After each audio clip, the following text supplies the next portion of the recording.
Chicagoland Speedway might be getting a huge upgrade sometime soon, or it might be getting demolished altogether.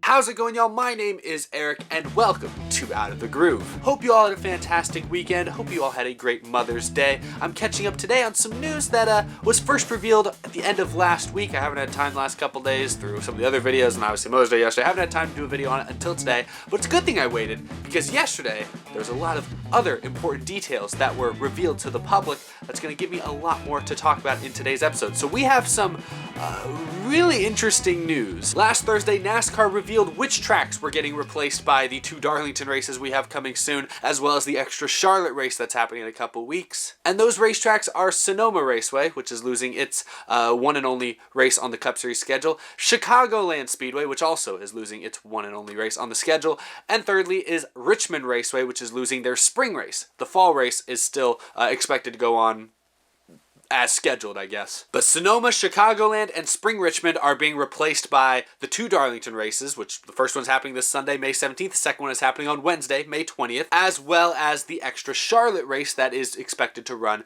May 27th. As a brief reminder here, NASCAR is racing again this weekend. They are back in action. No fans in the stands. A lot of strict policies at place, but the Cup Series is returning this Sunday at May 17th. The Xfinity Series, the Truck Series are expected to return in the coming weeks as well. But one of the main reasons why NASCAR is able to be one of the first major sports to return to competition is because they are racing close to home. These first couple weeks feature races in Charlotte, North Carolina, which is where all the race teams are located, as well as Darlington, South Carolina, which is just a couple hours south along the freeway. NASCAR made it a clear goal at the very beginning of this hiatus that they plan on running 36 Cup races this year. To make that happen, they had to get back to racing very soon, and going all the way across the country to California, to Sonoma, was not really an option. So NASCAR has to run these first few races in and around Charlotte, North Carolina, and as a result, these extra Darlington races, these extra Charlotte races are replacing other races on the NASCAR schedule, and last week they revealed those three: Sonoma, Chicagoland, and the first Richmond race. A road course, an intermediate, and a short track, so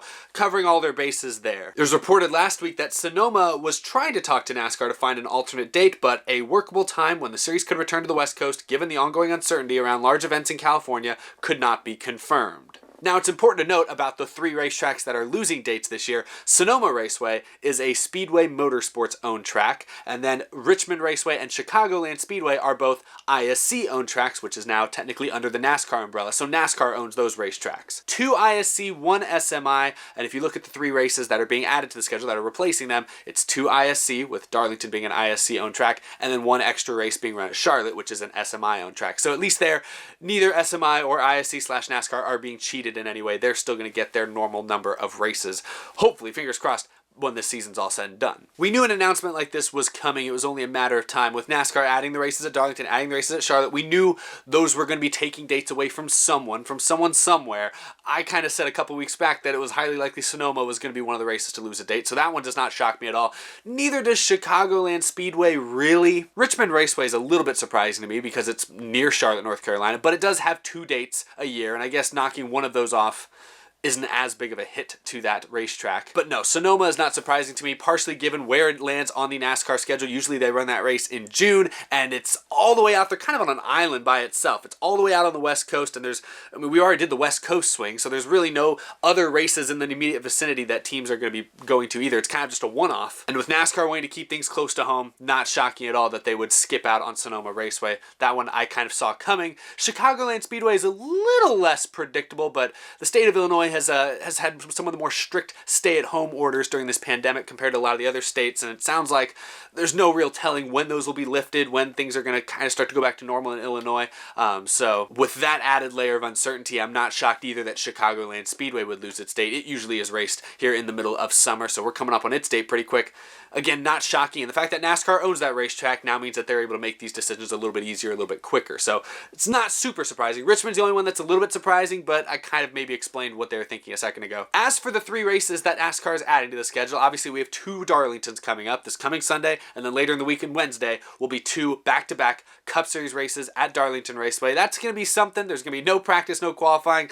Turn 1, lap 1 could be an absolute mess. We have no idea. That extra Charlotte race that's been added to May 27th after the Coca-Cola 600 is run as scheduled. Perhaps a bit of a missed opportunity there. Some people were saying because that race is technically replacing Sonoma, a road course, people were saying they should run the Charlotte Roval for this race.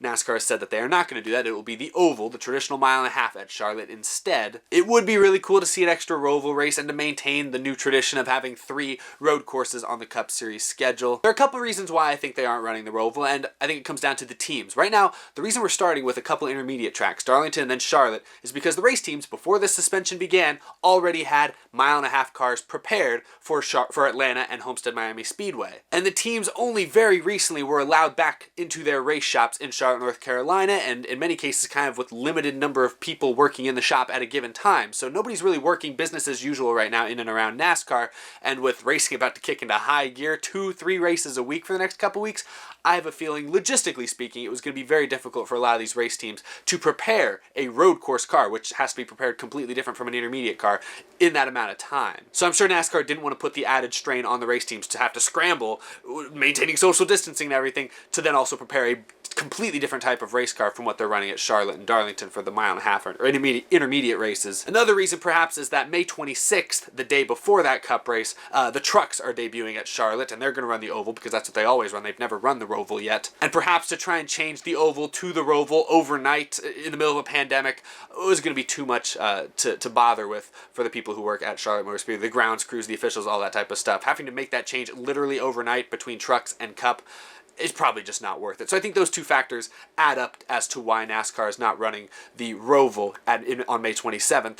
But it does kind of feel like a missed opportunity. You're losing the road course at Sonoma. It'd be nice to replace it with the road course at Charlotte, but given the circumstances, I completely understand why they're not doing it. Now, at the very beginning of this video, I mentioned Chicagoland Speedway, and I mentioned how that track might have just hit a fork in the road. There are 2 potential paths that racetrack might be headed down, and nobody really knows which one it is. One leads to great, positive, awesome stuff. The other one leads to absolute destruction. I don't know what I'm talking about right now, but there is a huge world of speculation floating around the racetrack up in northern Illinois, in Joliet, Illinois, less than an hour outside of Chicago. And this is why I'm kind of glad I waited until today to do this video, because yesterday a lot of these rumors, a lot of these new reports around Chicagoland Speedway started making the rounds, became public. So of course it's now been announced that Chicagoland Speedway is one of the tracks that is losing its date for 2020. There will not be a NASCAR race at Chicagoland Speedway this year, and that is a significant blow to the racetrack. A public document from the city of Joliet, Illinois was leaked to the internet yesterday. It is a public notice that the city of Joliet is planning to meet and discuss the future of the land that Chicagoland Speedway sits on. It calls it the preliminary plot of Chicagoland Speedway subdivision for the purpose of to allow a future industrial development. Now that document is talking about a city meeting that was supposed to take place in mid-April, but it was reported by Adam Stern from the Sports Business Journal that meeting has actually been pushed into July. But along with that document was this map featuring what appears to sort of be an outline of the quote-unquote subdivisions that are referred to in that brief document. And you can see these big blue rectangular lines completely overlap with about half the speedway. And this image, as well as some of the wording in that document, got a lot of NASCAR fans pretty concerned on Twitter, on social media, which is why Adam Stern, who I just mentioned, actually chimed in and kind of clarified with some reports, which we'll get to in a minute.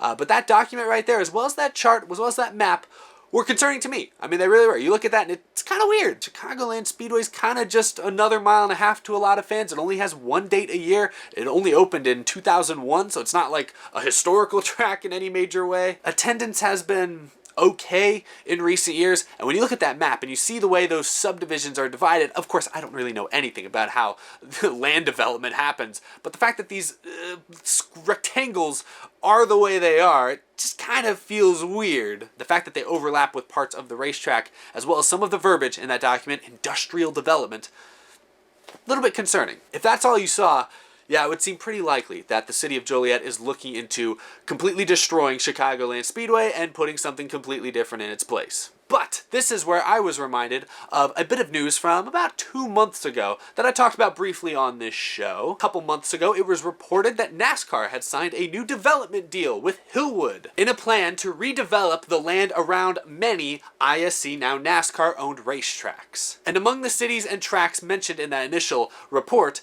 was Chicago and Chicagoland Speedway. NASCAR's deal with Hillwood had nothing to do with removing racetracks and building completely new things on top of it. No, instead, their plan was to build new things around these racetracks in what NASCAR called their surplus land. They looked at one Daytona, a big shopping center right next to the Daytona International Speedway, or all the casinos right next to Kansas Speedway. Major moneymakers on race weekends. This deal, when it was initially revealed a couple months back, made it sound like NASCAR was actively investing in the area around many of its racetracks to try and enhance the at-track experience for fans that go to races in person. One of my longtime critiques about many NASCAR racetracks is that they're kind of in the middle of nowhere. You go there to the racetrack and that's kind of all there is to do. It's hills, mountains, or plains, or farms around it. There's nothing there. That's the case with a lot of racetracks, and I think in this day and age, if you want to continue to bring more fans out to your event, you need more to do in the immediate area than just sit in the stands and watch a race. Daytona's been successful at doing this. I mentioned Kansas has been very successful at doing this. There are other tracks as well that have built up a lot of the area right around the Speedway,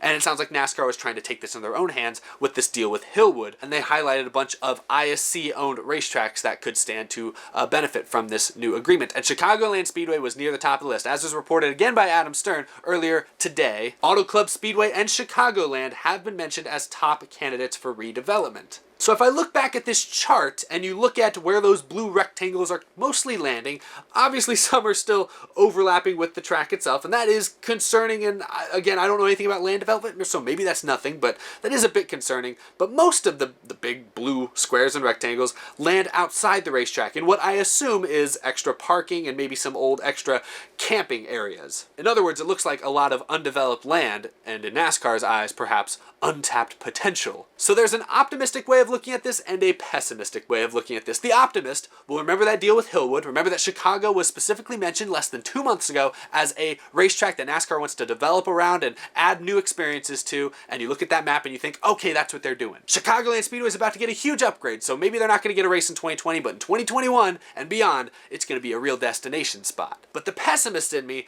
looks at the fact that Chicagoland Speedway just lost its one and only date for the 2020 season, which means they're going to take somewhat of a hit. Of course, they are owned by ISC, and ISC is going to run those races at Darlington here in a couple weeks, and it's still going to get probably $10 to $20 million from the TV contracts just for running those two races.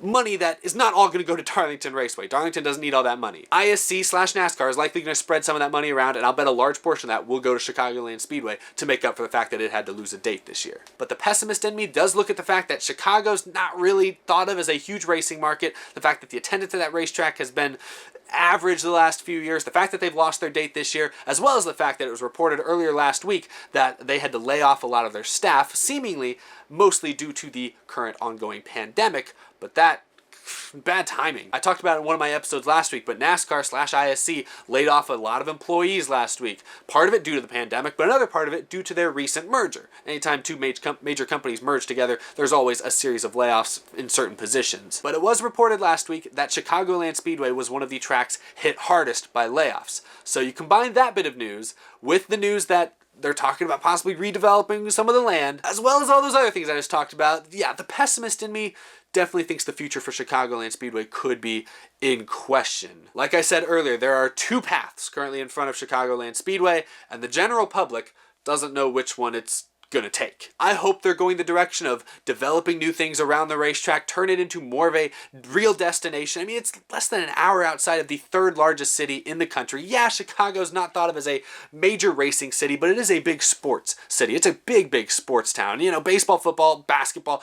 Of course, that's the focus, hockey even. But the fact that it's in the Midwest, where there are a lot of NASCAR fans across the Midwest, does make it a pretty good hub for a lot of fans in the region to go see. Also, I personally believe Chicagoland Speedway is one of the more entertaining mile-and-a-half tracks on the schedule. There are definitely too many mile-and-a-halves on the NASCAR circuit, but Chicagoland's certainly one of the better ones. That's not the first one I would want to see go. If Chicagoland Speedway goes away completely, I feel bad for people in the Midwest. They're going to kind of have limited options, especially when it comes to Cup Series races to go visit. I mean, there's Iowa, but I don't know if they're going to get a Cup race anytime soon. Maybe, maybe not. There's Mid-Ohio, but that's just for truck 6A. I mean, that's not Cup. There's Indianapolis, but nobody goes to Indianapolis Motor Speedway. At least not for the Cup Series. I mean, I would hate to see Chicagoland go away entirely.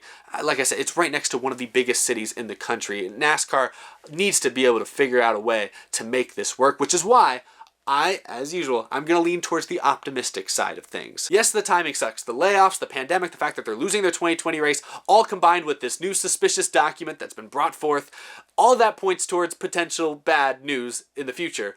But I'm going to remember the initial stuff about Hillwood. I'm going to remember what NASCAR's goal was just 2 months ago. I don't think NASCAR's completely pivoted that fast, but I don't think NASCAR would have abandoned their plans that quickly. Remember, that hearing that was supposed to take place about this development was set for April 16th. That was, almost a month ago now. It was pushed to July, but it was originally set for April 16th before it was revealed Chicagoland was going to lose its Cup Series date, before they had laid off a bunch of their employees. So with that in mind, I do believe that that conversation is more about the future of Chicagoland Speedway as a mainstay in the local economy. I believe Chicagoland Speedway will be around. I think it will still be around in 2021. I think it will still be around for at least a few more years. I think NASCAR is planning on developing the area around it. I think when you look at that chart, NASCAR is looking at all that blank land almost as if it was a blank canvas, and they're going to look for new ways, new entertainment, new amenities that they can add to the region. Because Joliet, Illinois, while it is kind of connected and close to Chicago, Illinois, it's still kind of out in the middle of nowhere. You gotta get pretty far away from the Chicago hub